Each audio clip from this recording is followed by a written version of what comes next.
Representative, securities offered through Cambridge Investment Research Incorporated, a broker-dealer, member FINRA, SIPC. Investment advisor representative, Cambridge Investment Research Advisors Incorporated. A registered investment advisor, Cambridge and NelsonCorp Wealth Management are not affiliated. Cambridge does not offer tax advice. Now here's today's Financial Focus program.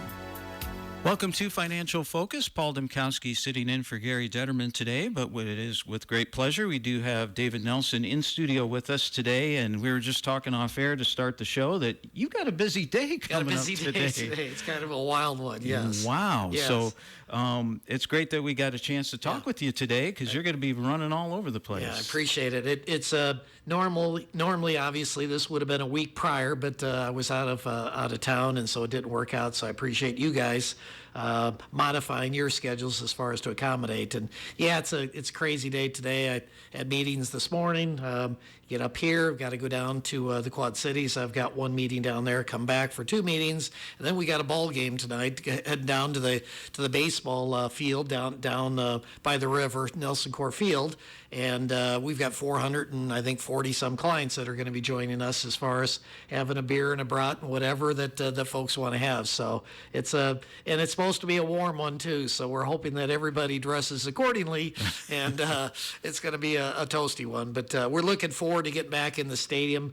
I drive past there pretty much every day as far as on my bike up on the dike, and leave my house out by Valley Oaks and head up to the dike area, head up to Eagle Point Park and head home 18 miles, get a good workout. And I'm always looking over at the field, and it's a beautiful sight as far as over there. The field looks great, just from up on the dike. But looking forward to getting in the facility as far as tonight, and hopefully a whole lot of other people other than just our clients show up, and we have a good turnout and hopefully get a W tonight.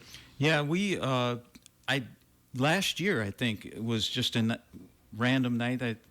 My wife and I said, hey, let's go to the game, and it happened to be the NelsonCorp night last year. Yeah, so sure. Maybe we should go this year then. Exactly. So make it two in a row. But it's a lot of fun. Looks like the weather's going to be perfect for us. I'm excited about it. And again, at the end of the day, we're just lucky to have the facility as far as in town. And again, it did look good for a while there as far as that we're losing our affiliation with the Major League Baseball. But some real hard work went into it as far as with the board, with Ted, but when he was back here, and we've got a nice club. And as I said, the bulk of the people that are going there can't really tell the difference, the quality of those players versus what we had several years ago with 1A or whatever they call it as far as Division I and the major leagues. So it's great entertainment. It's so competitive as far as the cost going here versus going to some of the other facilities. Wrigley Field, you got to refinance your house as far as to go there. So sadly, but anyway, so hopefully it's a good turnout tonight again, and hopefully we get a W. Yeah, you mentioned that. It's like the last time I went to a game at Wrigley Field, I think it was $15 for a beer. Oh, wow. I mean, it's just crazy. Isn't that crazy? Yeah. I mean, again, I had 5 kids and what have you, and you bring the whole clan in there, and I'm not joking. You got to refinance the darn house, it seems. Mm-hmm. And so this is just great entertainment at a good price. And again, it's we're pretty lucky to have a facility as far as in our community, and I certainly hope that people this season, just like the last couple seasons, will continue to support the program here in town. And you mentioned the talent. These college kids are really good. Oh, yeah. And, I'm always amazed when I go and I see a pitcher come up and he's hitting 92 on the gun. Yes, and I'm like, exactly. This kid's in college. Exactly. Wow. It used to be you didn't see 90 on a radar gun unless you were in the major leagues. Yes, exactly. And it's college kids doing it. It's amazing. Yeah. And again, I was chatting with some folks here recently about it, and they referenced a particular player as far as that blew out the arm.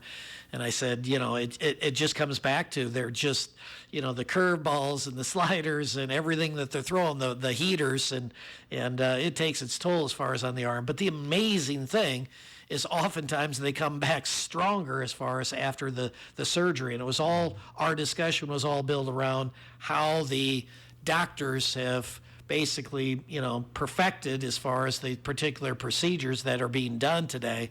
And these folks are coming back from surgery and stronger than ever. So yeah, it's a great sport. I mean, I hear people periodically, it's kind of like golf. Golf is a boring sport to watch. Baseball is a boring sport to watch. I totally disagree. I think if you understand the games, you realize it's really, really exciting. And before this, now I got to get down to the stadium here, but the last month or so, give or take, has been watching our Cubbies as far as in having a pretty good season, to say the least. So yeah, baseball to me, great. I loved it. It's one of my better sports as far as that I played in.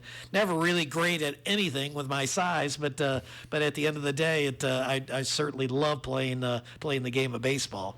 Yeah, that was always my favorite, and I was lucky enough to play semi-pro baseball when they had a team here in town. So very nice, Paul. I didn't know that. Yeah, and we got to play awesome. at NelsonCorp Field. Yeah, right. At that time it was Riverview Stadium, sure, but we got to play there. And this was before all the changes. I think they did the right field.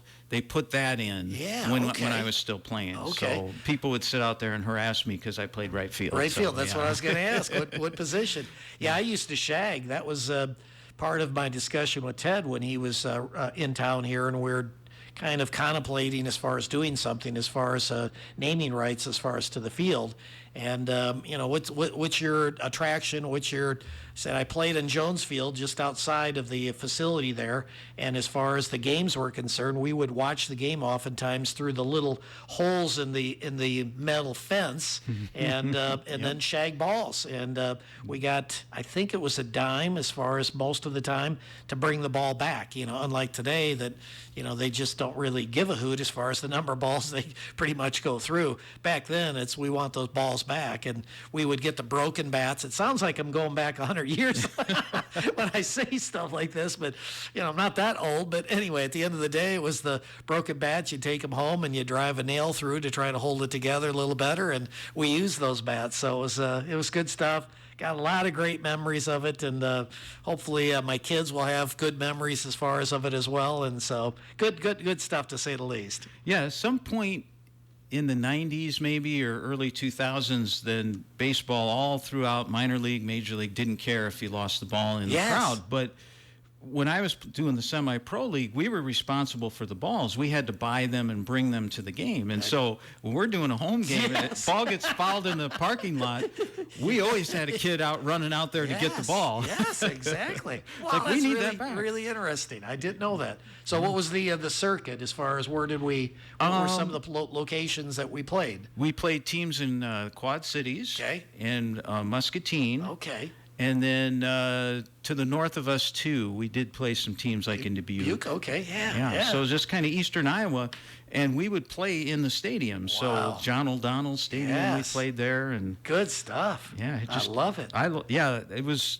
a great opportunity to, live my dream knowing that I was never going to be a major league player. So at least I got this little taste of it. Got that level, yeah, sure. John O'Donnell, speaking of that, though, what a good-looking stadium it is down there. Now, obviously, modern Woodman Park. Right. But yeah, really nice. We had we've got a lot of clients as far as the Quad Cities, so we did an event as far as at the ballpark, I don't know, probably 2 weeks ago, something like that, and had a really nice turnout there. So we'll be doing this one tonight, and then we've got another one at the end of the season. As people probably know, it's abbreviated season in comparison to what it used to be, but nevertheless, good competition, good players, good attitudes. Coaching staff seems to be just absolutely terrific, and some of these kids. I was told by one of the folks in my office that one of the people that played at our facility, as far as in town here, this year is playing. He's on the Houston Astros big the pro team, the top team. I mean, just think about that from this level. So I guess the point I'm trying to make is that some of these guys are going to go big time, and so it's just kind of cool. You get an opportunity to go out and watch them, and again, some of them are, the bulk of them are not going to make it to the big time, but the bottom line, a few of them will. So yeah, get out, take it in. It's a great bargain, to say the very least. Well, that was the case, too, even when we were a minor league affiliate. Yes. You're lucky if one or two at the most Right. would ever make it to the big leagues Exactly. from that level. It's a pretty small funnel. A lot of people going in and very few coming out the bottom. And just like anything in life, I mean, to be in one of the elite type positions, whatever it happens to be, it's a small funnel. So you got to be competitive. And these guys are working their tails off. So I'm looking forward to it tonight, getting a chance to see them. Well, let's get into the financial stuff. We'll do that in just a minute. We'll do our weather forecast and come right back. Sounds great. The heat will be on for your Wednesday, and even a touch of humidity coming into play, too. Hazy sunshine. We'll see temperatures aiming for the low 90s this afternoon. For tonight, a few clouds, mild, mid-60s for lows, and even a stray shower thunderstorm well north later tonight. With your Storm Track 8 weather impact forecast, I'm meteorologist Andrew Stutzky.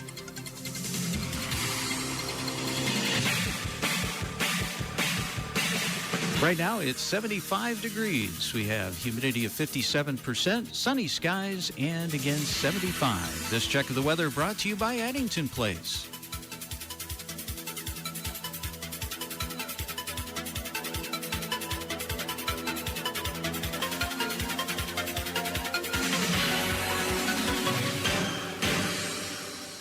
At Addington Place of Clinton, their all-inclusive memory care means peace of mind for families. No surprise fees, just compassionate, personalized care. They provide 24-hour nursing, daily grooming and bathing assistance, secure outdoor recreation, engaging activities, and 3 freshly prepared meals a day, all included. With a blend of holistic and science-based approaches, they support seniors living with Alzheimer's and other memory challenges in a safe, enriching environment. Call 563-219-7237 or visit AddingtonPlaceOfClinton.com to schedule a tour. Addington Place of Clinton, where every moment matters. Well, of course, this is a financial program, and we want to now get into that kind of stuff. And, David, I always think about you guys. You're right down the hill. Sure. And every day, because we have the news on here in the station, and you hear about another chaotic thing going on, whether tariffs on, tariffs off, stock market up, stock market crashing. That's got to make your job really challenging to try to navigate through all of these rough waters, I guess you say. Yeah, we have a saying as far as around the office, as far as that we share with clients, and that is that we're the filter, and the filter implying that there's a lot of data out there, and we try to filter through the stuff that really matters. And there's a whole bunch of stuff that doesn't matter, that doesn't directly impact as far as the markets per se. But there's other stuff that, like the tariffs, is a perfect example as far as when we started getting serious about this, that we're maybe going to do this. I mean, when Trump ran to become president, he said, I'm going to do this. But the markets pretty much ignored it for an extended period of time. Then when it was game day and we're really going to start implementing this stuff, the markets didn't react very favorably. It wasn't priced into the market, as they say, and we saw the market come unglued for a period of time. We got lucky as far as this past year, as far as our clients were concerned. And again, some of it's skill, obviously, but some of it was luck as well. But we made a determination at the end of last year that there's probably going to be some pretty bad volatility as far as that's going to take place as far as, this coming year, meaning in 25 here. And so we sold pretty much the bulk of our client assets as far as in what's defined as risk assets. In other words, pretty much stocks, that type of stuff, December 29th last year. And for about a 3-week period of time, it looked like a really dumb move.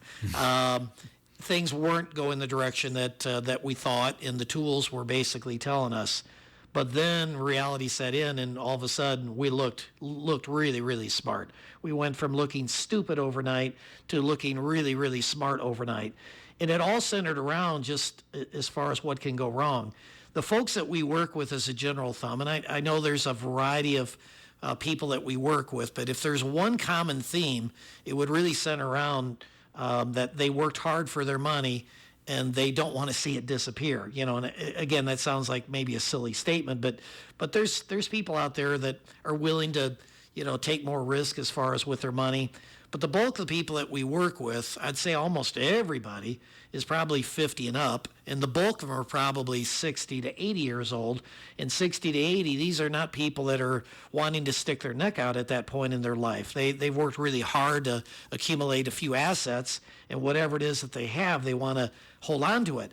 And so when we bring somebody aboard as far as that becomes a client of ours, that's a really important discussion point, is to try to get into their noggin to figure out how much volatility they're willing to accept. Obviously, everybody, the volatility on the upside they love, but it's the volatility on the downside. So we spend an enormous amount of time talking not about what can go right, but what can go wrong. And what can go wrong is markets do correct, and again, you call it correction, you can call it a huge drop, you can call it a major crisis, but on average, the stock market will have a 35% give or take correction every 6 to 7 years. Well, if I have all my money in stocks, that's pretty tough to absorb. And people say, yeah, but it always comes back. And I said, well, but it doesn't always come back. There's all kinds of examples of situations where the market as a whole may have come back, but some of the stuff that you own didn't necessarily come back. And I use examples of real life type situations. One company, we can't talk specific companies on here, so I apologize, but I'll just point to Morris in Illinois, that they had a big plant as far as over there. And that big plant over there, that company, that stock was trading in the mid-60s at one point, and give or take 10 years later, it was under $6. And today, on a risk-adjusted basis and a split adjustment, it's give or take in the 20s. And so things don't always come back. The Japanese stock market, the Nikkei index, was almost 40,000 in 1989, and today it's under 40,000. So 1989 to today is a long time, and the bottom line is the market is still below where it was. So does this stuff happen on a regular basis? I'm not saying it does, but yet people need to be aware what can go wrong. And your $100,000 that you have today could look like 50,000 if you're not careful. And that 50,000 may take decades as far as to get back to the 100,000. So that's really, really important that people understand that. Our job is to try to basically take care of many of these type of situations, as far as to try to educate people in advance that if this type of stuff takes place, what do you want us to do? And one of the questions is always, do you want us to err? Because we will make mistakes. Nobody knows when the market's going to correct to the day or to the week or to the month. We're trying to get the quarter right. But if we make a mistake, do you want us being too aggressive or being too passive as far as protecting your money? And without a doubt, every single person says, protect my capital. So we made a sale last December 29th, and again, turned in to be a really good move. And we deployed the money a month ago, give or take. So in other words, fancy way of saying we sold the bulk of it then. We sat in cash for this period of time, and we deployed the money. So we're back in now. It's not to say that we know exactly where things are going to go. It's not to say that we picked the perfect day, but it's been a good move. And so our clients, where the market is pretty much flat, we're actually up and up a decent amount as far as year to date. So we hope to be able to duplicate that going forward. But again, as all the disclaimer, the 10-minute disclaimer at the beginning of this program, basically says is, that its past performance basically means nothing. Tomorrow's what we're looking at. And so our job is to help people navigate that stuff. And we get asked a lot as far as, you guys have all these offices, not only in this area, but around the country. How do you do that? And why do you do that? And why are you able to do that and others aren't? And I said, I think it comes back to why one of our biggest accounts down in the Quad Cities, it's a big institution down there, education facility. And at the end of the day, I think the reason that we got that in asking the individuals, he said, we love your directness. In other words, you don't beat around the bush, one. And number two, we need somebody that will tell us what we need to hear and don't sugarcoat it. And so we don't sugarcoat stuff with clients. Don't believe in doing that. We're going to tell them what we think is going to take place.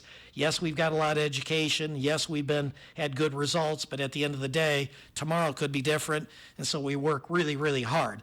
we get the question, what keeps you up at night? And what doesn't keep us up at night? I mean, there's a lot of happenings out there. And so our job, again, is to be that filter to help try to take this complex arena and make it a little simpler as far as for clients to understand. And again, always, always, always talk about what can go wrong as well as what can go right, and not just dwell on what can go right.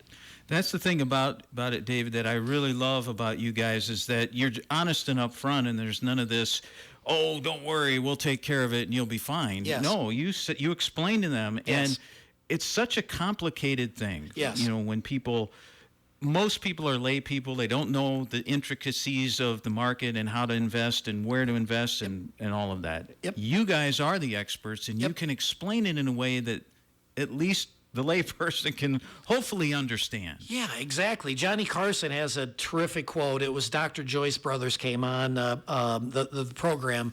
Johnny is kind of spunky that night, threw this profound question at her, and she briefly, concisely responded. He looked at her and said, with a PhD, is that the best you could do? As far as the answer, she said, Mr. Carson, that's what education is all about, taking very complex things and making them simple. Right. So that's the challenge that we have. And as you say, this is a really, really complicated area.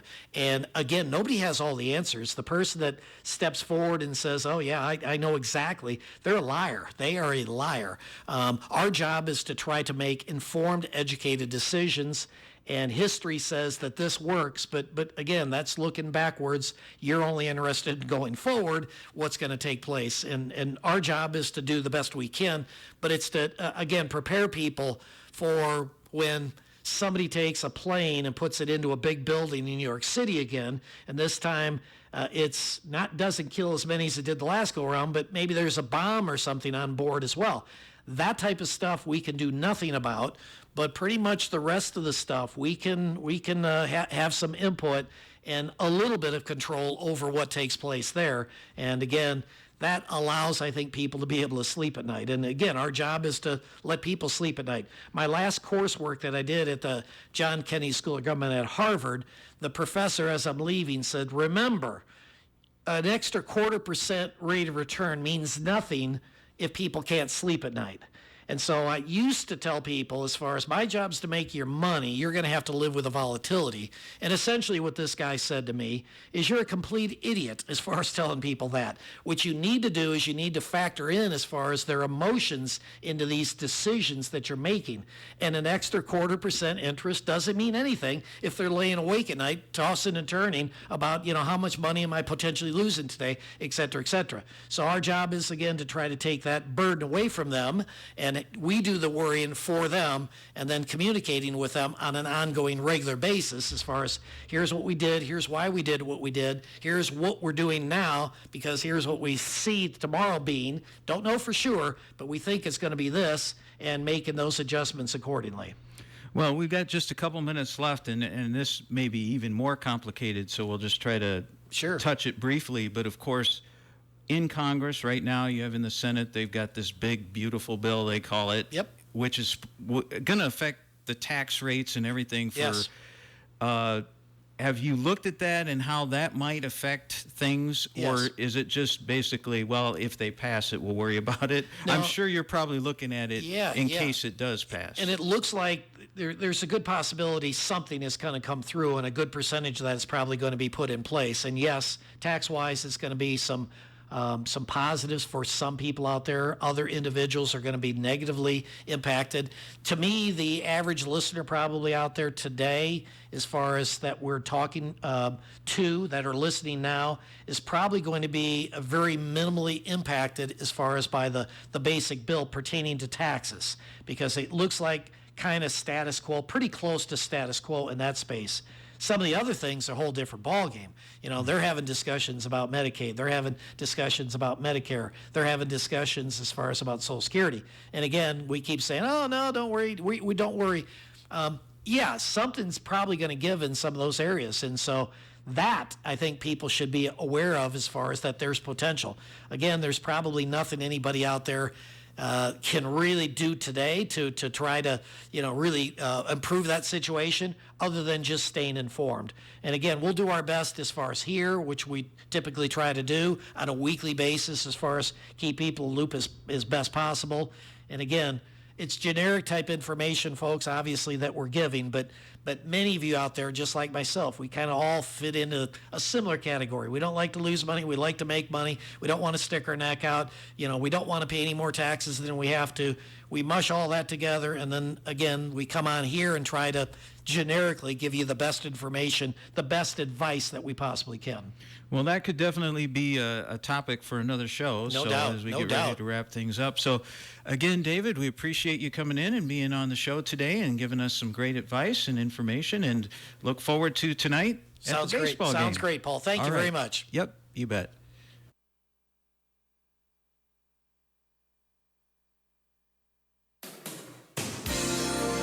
Financial Focus is a production of NelsonCorp Wealth Management in Clinton and Davenport. The opinions